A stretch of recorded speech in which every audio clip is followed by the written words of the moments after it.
Ladies and gentlemen, boys and girls, I'd like to welcome you to Ben Spokes Through the Smoke. My name is Artman, and this is J-Dog, and this is Johnny Esch from Amarok Reiki. We're here at the cemetery here on, what was it called again?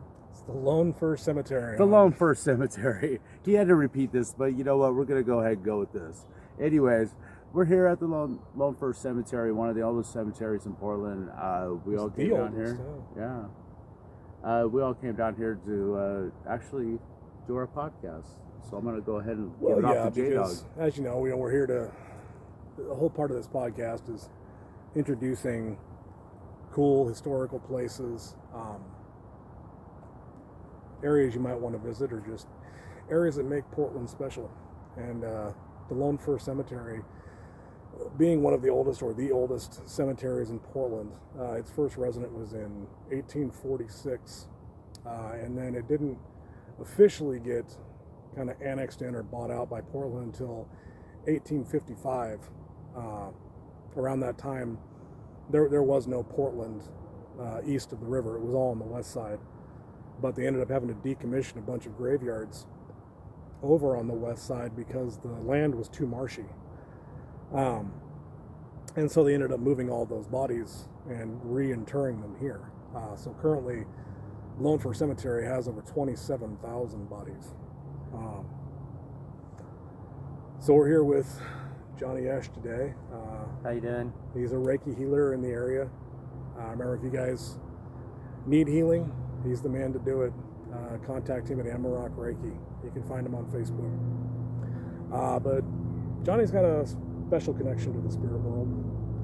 You had a near-death experience, didn't you? Yes, I did. And Tell us a little bit about that, or sure, I don't have a problem with that at all. It was a while back. I don't remember the exact year, but it was from a high fever and an abscessed tooth. I went septic in my bed, and when I was married before, and I felt my breathing stop, and when my breathing stopped, I came up out of my body and was standing there at the foot of my bed, looking at myself, no pain, no fever, and the first thing that I thought of was, oh my gosh, my wife. And she was asleep out in our living room of our apartment, sleeping in one of our chairs. And as soon as I went out there in my spirit form, I saw her there, and I was like, well, you know, if this is my time, it's my time. Gave her a kiss on her cheek, told her I loved her, and entered into a tunnel that was pitch black. And I saw this little teeny tiny pinpoint of white light at the end of the tunnel. And as I concentrated on it, I moved faster toward it. And if you can imagine a waterfall, like right here by your ear, that's what it sounded like as I was traveling through this tunnel. And when I came into the light was so brilliant, blinding white that to your human eyes, you would have been instantly blind. But to your spirit eyes adjust. And the first person I saw there was my late brother, Tyrone David Esch, a Desert Storm vet, who unfortunately committed suicide due to PTSD. And he said, it's not your time, but I'm happy to see you. But before you leave, there's some things that you need to experience. And as he said that, all of my family that had crossed over came down in two lines, made one single file line, and each one of them came to me and embraced me and told me they loved me and they'd see me again someday. And the feeling of love there, of unconditional love, compares to nothing on earth. And it emanates from absolutely everything. Once that part of the experience was done, I was taken by this other spirit to this beautiful, like looking crystal palace. And everything there is completely translucent. Buildings, the clothing that, they wear. I mean, you don't see any flesh or anything. You see like this silhouette underneath the clothing. And as we walk into this building, I was told to look to my right. And as I look to my right, a wall comes up. And I went through a full life review from my conception through the womb to when I died. And I wasn't a really nice guy when I was younger. I was kind of a jerk. And going through that full life review was extremely humbling because I experienced my emotions and the emotions of every person I had ever interacted with in my entire life, both good and bad. And I experienced their emotions and my emotions all at the same time, as if that event was taking place again. And then I saw the ripple effect of how my life affected other people, and good and bad ways. And that cycle would continue until somebody decided to break the cycle, good or bad. That was extremely humbling. And always remember, one of the biggest things that I took from that experience is it only takes one thing to make or break somebody's life. So be nice to people, be humble, and turn on your heart light and let it shine for the whole world to see. So we're here at Lone Fir, which is, like Jeremy was saying, one of the oldest cemeteries here in Portland. And where we're filming this, I was drawn to these 4 trees. And what's crazy is just over here on the other side of Jeremy is a bunch of firefighter graves. So through the smoke, crazy, we're right over here by a bunch of firefighters. A bunch of heroes that on a daily basis fight their way through the smoke. First responders. We give a shout out to you guys. And I'll turn it over to Jeremy. Thank you. Have a wonderful evening. So guys, the other reason we're here is that me and Johnny connect, and he loves stepping out of frame. He's so shy. All right. I was just showing him the due respect that he needs because he's the man. Can't do that, man. But the way we connect is that for those of you that know or have heard me talk about it on the podcast, I'm a medium. And one of the ways that I communicate is through automatic writing. As you've noticed, I've got a notebook here. So we're going to try a little experiment here in the oldest cemetery in Portland. Johnny's going to help me through it. And I'm going to turn the camera over to the art man to kind of pan around and take a look around the cemetery while I kind of get ready. I'm going to be open to receiving messages. And I'm going to have Johnny kind of help me through it, asking any kind of questions, looking down at the notebook to kind of read it off, because when I put myself into trance, it's a little difficult for me to communicate when I'm kind of like solely focused on essentially being the divining device or the Ouija board, so to speak. The divine channel. Yeah, thank you. So he's basically going to be my spiritual interpreter. So without further ado, I'm gonna hand this over to the art man and let him do the rest of the filming from here. And are they gonna let us?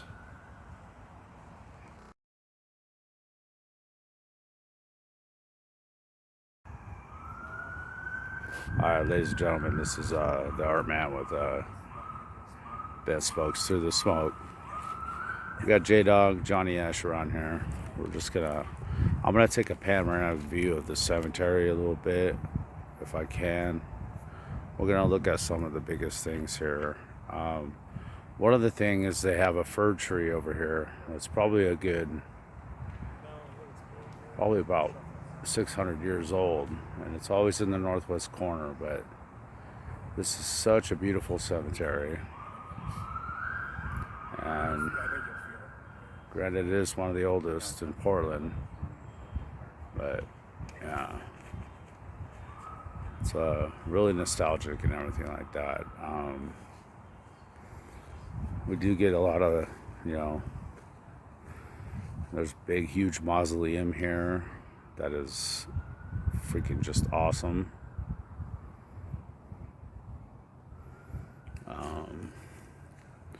We get a bigger shot of these 4 trees and some of these firefighters that are here.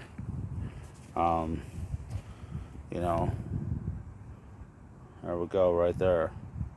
Joseph Marshall, James Reed.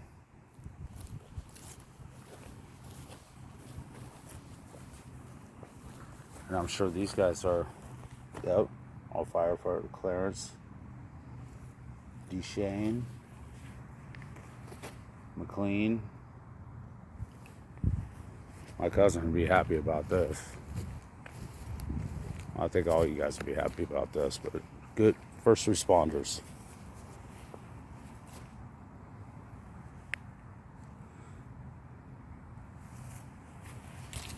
Arthur G. Taylor, when's the last time you ever seen that? Albert Pope, Portland firefighter, Engine 21. That's what's up. Nelson T. Woods.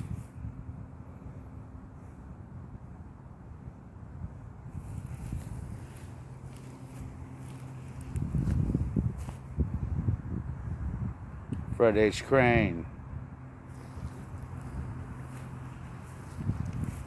Homer Sanborn, engine number 2, Multnomah County.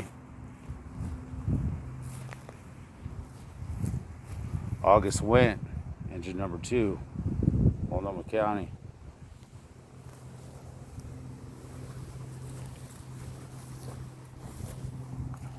H. Lewig, engine number 2, Multnomah County.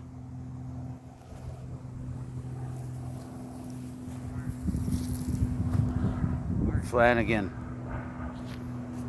Multnomah County. Multnomah County. Multnomah County. Just saying props.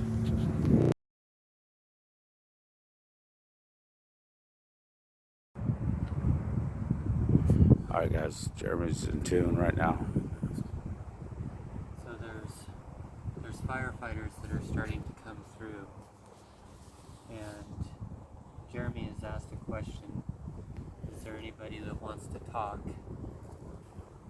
And it says yes. And he asked, did you die in the line of duty? And it says yes, fire yes. So the spirit that's coming through right now, can you tell us what your name is?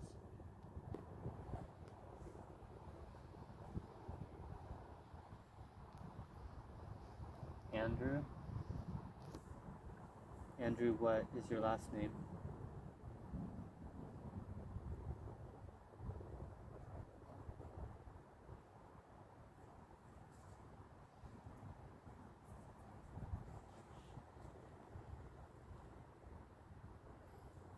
Can you say what your last name is?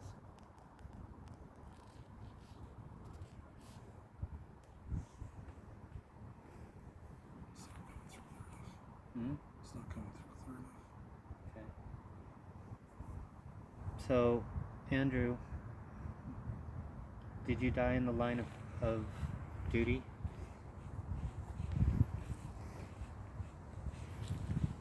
And did you have family?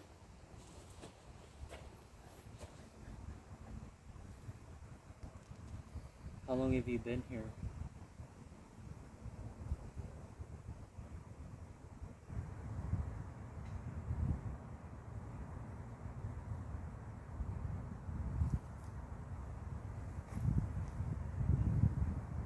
Can you be more specific on a date?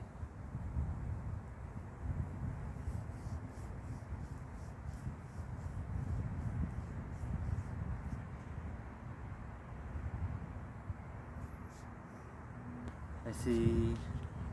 Were you 71? 19. I see a 7, a 1, a 9, a 6, a 0. Oh, 1960s.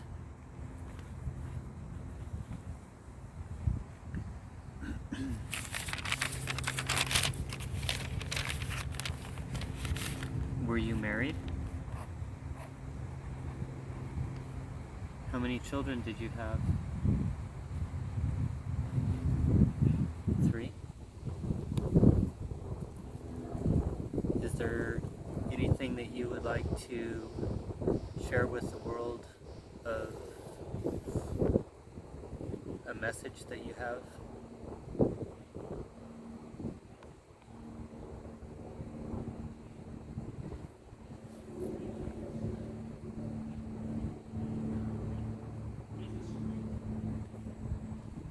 Stop fighting.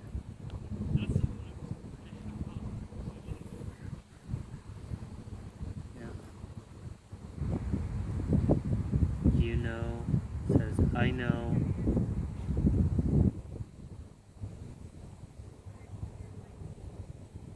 They won't.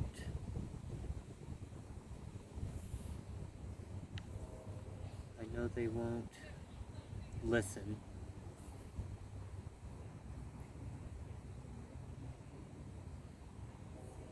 Is there any other messages that you want to share?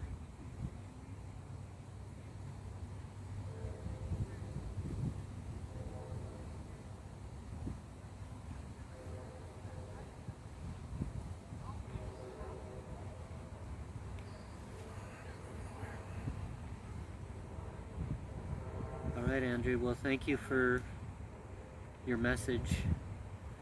Thank you for coming and sharing with us. May you rest in peace. Is there anybody else that would like to come through and share a message with the world?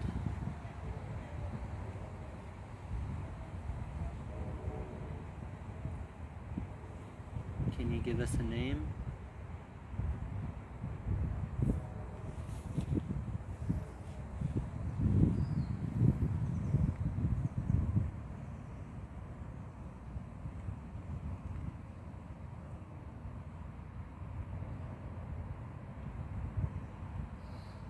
Is there anybody else that would like to talk?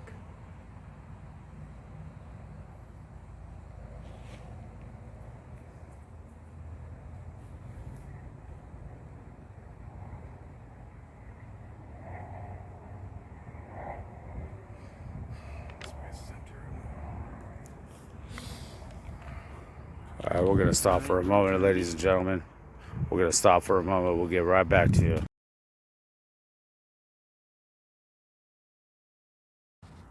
You have to go through it and see what it's All right, so guys, you know, as we did the automatic writing, there was an Andrew that came through, and he said he died in the 1960s, and I don't know, we've looked around. This is the only Andrew we can find. So I mean, I guess that kind of validates. I don't know what you guys think. Speaking with the spirit world, it's sometimes it's a little hard to find validation, but you know. Be skeptical, please. Yeah, I mean, but James Andrew O'Rourke died July 17th, 1960. I think that's about as spot on as I've seen. And this is the section that we're in is for the firefighters. So pretty interesting. He died when he was, what was that, 59? Yep. Yeah. No. No, he was 79. I think I need to go back to high school. Sorry. Could be. Well, I don't know. He said there was a... He said there was 40, 50, 60. He was 60. He was 59. 79. Take the 60 and add 20. Art needs to go back to school. I need to go back to school. Sorry, I got my little buddy over here. He won't leave me alone. I swear to God, he won't. Anyways, so when he came through, or when Andrew came through, he said, died in the line of duty or fire, so I don't know, that's kind of a jumbled up. I can't imagine he was fighting fires at 79. But it could have been a house fire, I don't know. There's also a lot of unknown graves around here, so anything's possible. But anyways, so we need you guys to watch the video. Feedback. Yeah, let us know if you see any orbs, any spiritual activity around us. Give us some feedback. Yeah. If you like what you're seeing here, please do like, subscribe, comment. Let us know if you want to see more things like this, more places like this. Also remember to go like Amarok Reiki on Facebook and get a hold of Johnny for some Reiki healing. Oh, and just really quick, please leave a message, because I get phone calls and no one ever leaves a message. So if you would like to experience Reiki, please leave a message. That way I can get back to you. It's a good thing. Thank you very much. It really is. All right, y'all. It's the soul. Love you. Have a good night.